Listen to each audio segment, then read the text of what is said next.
گفتوگۆی زیاتر دەکەم لەگەڵ یەکێک لە کەسایەتیە دیارەکانی شاری سلێمانی کە بەڕێز زاهیر کەریمەڕەش لە سلێمانی و ڕاستەخۆ لەگەڵم دەبێت. کاک زاهیر، زۆر سپاس بۆ ئامادەبوونت لە کوردستان 24. سەرەتا پێم بڵێ چ شتێکی سلێمانی هەیە کە تۆ شانازی پێوە بکەیت؟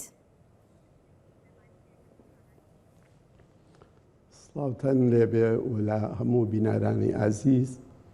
و پیرۆزبایی ساڵ یادی دامەزرانی شاری سلێمانی لە هەمووانەکەم و لە هەموو کوردستانیان و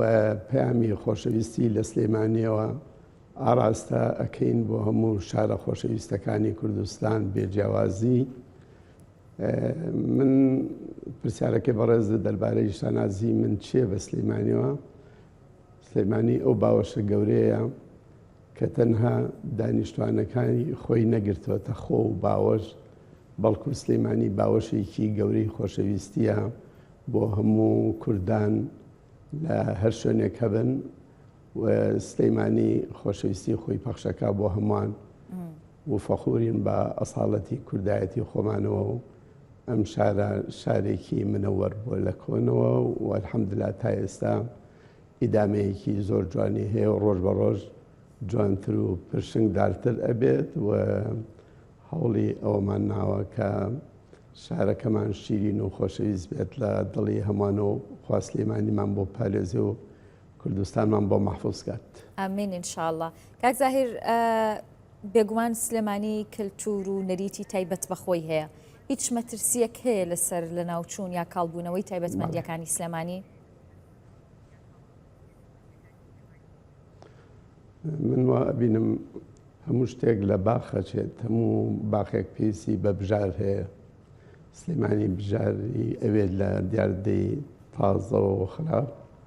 و هەروەها مەفرۆز وایە نۆکاری هەبێت لە هەموو چڵێکە کە کەس ئەبێ یا سیسە بێت لە شوێنی نەمامێکی گەشتر و جوانتر بڕوێنرێت. زۆر جار بە مەدحوسەنەوە باسی سەردەمانی زوو ئەکەین، بەڵام من هەمیشاڵێم هیچ شتێک نییە ڕێگریمان بکات کە ئێمە لەوانیش جوانتر بین، چونکە گەورەکانی ئێمە و پێشینەکان ئاوێکی جوانیان بۆ ئێمە ڕشتووە، ئەکرێ ئێمە دەرز وەرگر بین و ئیسفادە لە هەموو ئەو بوار و قسە و تووێژ و نەریتە جوانانە بکەین کە ئەوان بۆیان دەستە بەرکردوین و ئێمە لێشی زیاب بکەین.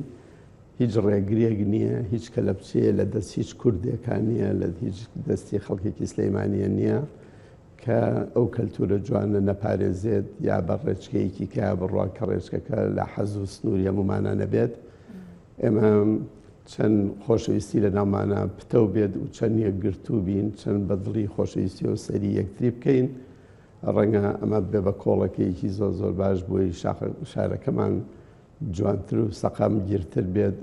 و فەخر بە کۆنمانەوە بکەین و دڵیشمان بە حازرمان خۆش بێت و هەوڵی ئایندەیەکی زۆر باشیش بین بۆ شارەکەمان و بۆ کورد.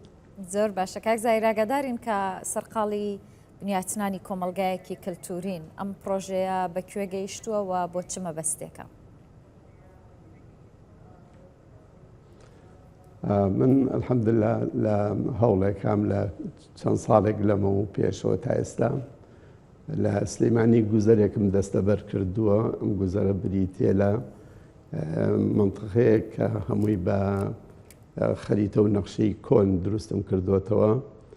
و کەرەسەی خشتی سلێمانی تا بەکارێنم کە ئەو خشتان لە خودی سلێمانیا دروست دەکرێت و دیمەن و سیمای بیناکان هەمووی دیمەن و سیمای بینای کۆنی سلەیمانیە بۆ ئەوەی ئەو سیما جوانە، ئەو سیما شیرینە هەر بەردەوامی هەبێ و بیناسین بە میوانەکانمان کە لە دەرەوەی شارەکانی کەی عێراقەوە دێن بۆ سلەیمانی یا خەڵکی هەندەران و ئەم شوێنە حەزی زۆرینەی خەڵکی لەسەرە، چونکە بەڕاستی کەیت لەوێ تا ماوی سلەیمانیەکی پتر لە 100 ساڵ لەمەوە پێش بەدیەکەیتەوە جارێکی تر و من بەدەر لە بیناکانی خۆم بینای دەور و بەر و دراوسەکانیش کە نزیک من و تێکەڵن بە ئیشەکە هەر لە سەحسابی خۆم هەمووی نۆژەن کردوتەوە بەو خشتە کۆنا و هەدەفی من لەم شوێناوەیە کە بتوانم ڕەنگە جوانەکەی سلەیمانی کاڵ نەبێتەوە و هەمیشە سلەیمانی لە درەوشەی خۆیان بێت و هەروەها ئەمەوێ لەو جێگایە کەلتوری بیناسازی تێکەڵ بە بابەتی هونەری بکەم کە توانیومە تا ئێستا نەحتی 88 خەڵکی بیرمەند و ئەهلی قەڵەم و کتێب و نووسین و زانین و یا ئەو کەسانی کە خزمەتی ئەم شارەیان کردووە لە بواری جیاجیایە ئەوانە نەحتم بۆ کردوون و بەهۆی چەند هونەرمەندێکی بەڕێزەوە کە توانیوانە هاوکارم بن و حەز و هەوڵەکەی من بێنەدی دەستخۆشیم هەیە بۆ هەمویان و بەڕێستان بکەن ئەو ناوچەیە بۆ بە مەتحەفێکی کراوە مەتحەفێکە جومعە و شەمەی بۆ نییە سعات هەشتی بەیانی و 12 شەوی بۆ نییە هەمیشە و شوێنە کراوەتەوە و بەڕێستان ئەتوانن گەورەمان کەن و بینەر بن و حالیان لەوێ تابلۆی 88 خەڵک کەمی شوێنی شانازی من و تۆیە و بتوانین شانازیان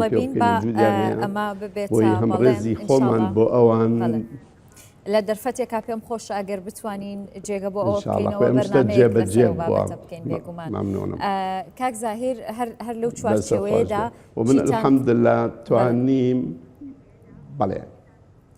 قسەکەی خۆت بیر نەچێتەوە با من پرسیارەکەم دواترەوەشم پێ بڵێ